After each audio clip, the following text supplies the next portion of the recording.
સુરત પાંજરાપોળ આખાકોલ ગામની ગૌશાળામાં બીમાર અશક્ત અને મા વગરના વાછરડાને દૂધ પીવડાવવાની સેવા આપતા કરુણા સેવક ગૌસેવા ચેરિટેબલ ટ્રસ્ટના ગૌસેવકો.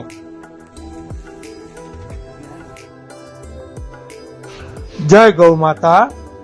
આજે તારીખ 16/12/2024 રોજ ઓસ્ટ્રેલિયાથી જયેશભાઈ પીપળિયાના સહયોગથી કરુણા સેવક ગૌસેવા ચેરિટેબલ ટ્રસ્ટના ગૌસેવકોએ એક ગાડી લીલો ઘાસચારો સુરત પાંજરાપોળ આખાકોલ ગામની ગૌશાળાના ગૌવંશને અર્પણ કર્યો.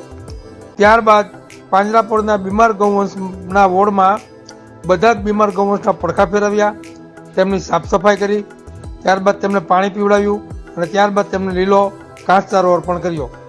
જય ગૌ માતા, જય ગોપાલ.